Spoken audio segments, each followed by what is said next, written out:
नमस्कार, मैं जितेंद्र चतुर्वेदी। मतांतर में आप लोगों का स्वागत है। बात हम लोग करेंगे पंजाब की, उस पंजाब की जहां पर जनमत संग्रह करा रहे हैं अरविंद केजरीवाल कि मुख्यमंत्री का चेहरा कौन हो उनकी पार्टी का।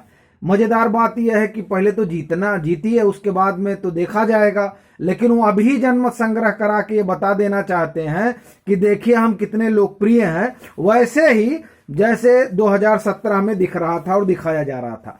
बहरहाल मसला वो नहीं है, मसला ये है कि जिस पंजाब की हम बात कर रहे हैं उस पंजाब में होने क्या जा रहा है। सबसे बड़ा सवाल यह है, आज एक ओपिनियन पोल में देख रहा था, वो ओपिनियन पोल विक्रम मजीठिया के ऊपर था, और या मैं ये आप मतलब पूरी तरह से विक्रम मजीठिया पर नहीं था, लेकिन उनके ऊपर जो आरोप लगे उन आरोपों को पर जो बेल हुई, उस बेल को लेकर एक ओपिनियन पोल हुआ, और उस ओपिनियन पोल में ये जानने की कोशिश हुई कि क्या ड्रग्स अभी भी बड़ा मुद्दा है।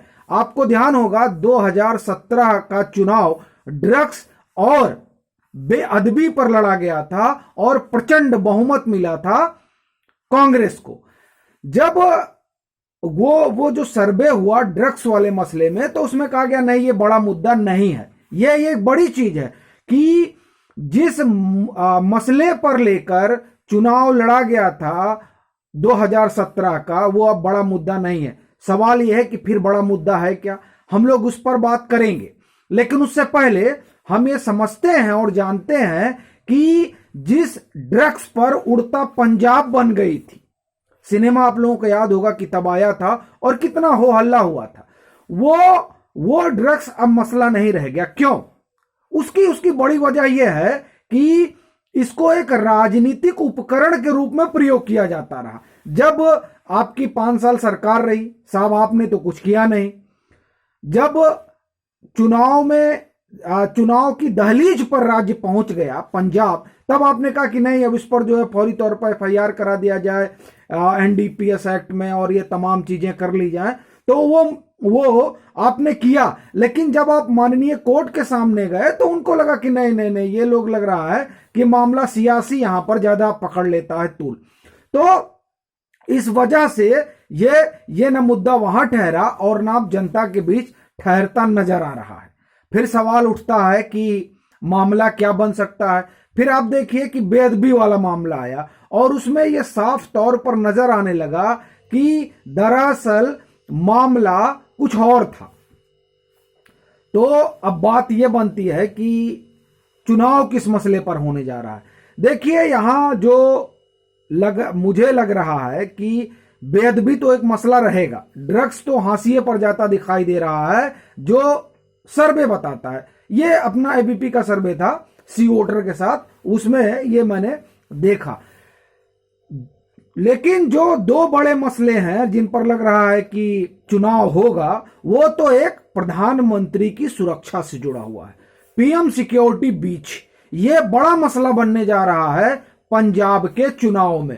आप इसे नकार सकते हैं एक बार, ये ऐसे बहुत जो है समझदार लोग होंगे वो इसको नकारेंगे, लेकिन ये नकारा नहीं जा सकता है, ये मुद्दा होगा। क्योंकि जो पंजाब अपने प्रधानमंत्री की सुरक्षा करने में असहज हो जाता है, देखिए ये कहा जाना कि नहीं उन्होंने कोई षड्यंत्र रचा, तो ये अभी बड़ी बात होगी इस तरह की बात कहना, क्योंकि जांच चल रही है सुप्रीम कोर्ट की अगुवाई में। तो हम ये तो नहीं कहेंगे और ना कहा जा सकता है, लेकिन जिस स्टेट में इस तरह की बात हो कि तमाम चीजें आपके पास मौजूद हो, आपके पास पहले से प्रियर इंफॉर्मेशन हो कि पीएम इस रूट से जाएंगे, उसके बाद भी जब काफिला रुक जाता है तो सवाल खड़ा होता है कि प्रधानमंत्री की सुरक्षा में इतना बड़ा जो है गड़बड़ी कैसे हो सकती है। आप देखिए आज हमने देखा कि जूलिया रोबेरो ने उन्होंने एक बड़ा आर्टिकल लिखा है आज, उसमें कल आया था। जूलियो रोबेरो बड़े जो है अधिकारी रहे हैं पुलिस के, और वो कहते हैं कि देखिए ये अक्षम्य है, ये लापरवाही है। ये कैसे हो सकता है कि एक प्रधानमंत्री, मतलब आप समझिए प्रधानमंत्री देश के हैं, किसी पार्टी के नहीं हैं, वो आपके स्टेट में जाते हैं और स्टेट की पुलिस उनकी सिक्योरिटी का प्रबंध नहीं कर पाती है। तो ये देखिए, ये बड़ा मसला है और ये पंजाब के चुनाव में बड़ी प्रमुखता और प्रखरता से उठेगा। भाजपा कम से कम इसे उठाएगी और वो पूरी कोशिश करेगी कि इसको भुनाया जाए। और आप ये देखिए कि ये मसला जो है वहां की एक बड़ी आबादी को अपील भी करता है। आप वहां टहलिएगा तो मुझे लगता है कि ये चीजें आपको स्पष्ट तौर पर दिखाई देंगी कि प्रधानमंत्री की सुरक्षा का मसला लोगों को अपील कर रहा है और यह सवाल खड़ा करता है कि जब आप प्रधानमंत्री की सुरक्षा नहीं कर पा रहे हैं, प्रधानमंत्री को वहां की पुलिस सुरक्षा नहीं मुहैया करा पा रही है, तो आम आदमी की क्या स्थिति होगी। और तब बात लॉ एंड ऑर्डर पर आ जाती है। तो ये एक मसला होगा। और वैसे भी आप देखिए, जो जिसे बेअदबी का मसला बनाया गया और जिसमें बाद में पता चला कि नहीं यहां पर एक षड्यंत्र हुआ और तमाम चीजें हुई, क्योंकि जिस उस आप ये समझिए कि व्यक्ति के साथ यह हादसा हुआ और उसको जो है कहा गया कि नहीं बेअदबी हुई, तो ये वहीं की सरकार कह रही है कि नहीं ऐसा नहीं था और कुछ अन्य चीजें थी। सवाल ये उठता है कि अन्य चीजें क्या थी।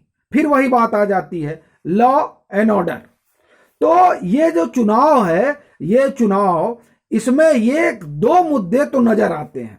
तीसरा मुद्दा आता है खेती किसानी का, जिसे मुद्दा बनाने की कोशिश हुई लेकिन वो तो वापस हो गया। जब कृषि कानून वापस हो गया तो मुद्दा रहा नहीं। और जो सबसे बड़ी चीज हुई वो ये हुई कि जो लोग किसानी सरोकार के नाम पर दिल्ली को बंधक बनाए बैठे थे, उन लोगों के राजनीतिक चेहरे सामने आ गए। वो चाहे पंजाब हो और चाहे उत्तर प्रदेश हो। पंजाब में तो बाकायदे वो सियासी मैदान में उतर पड़े। लाख कहे संयुक्त किसान मोर्चा के नहीं हमारा कोई मतलब नहीं है, लेकिन वहां वो कूद पड़े चुनाव में। और यहां पर नरेश टिकैत ने समाजवादी और आरएलडी के गठबंधन को अपना समर्थन दे दिया। मतलब संयुक्त किसान मोर्चा अपने आप को राजनीति से अलग करता है, लेकिन उसी का एक धड़ा राजनीति में कूद पड़ता है और एक धड़ा राजनीतिक दलों का समर्थन करता है।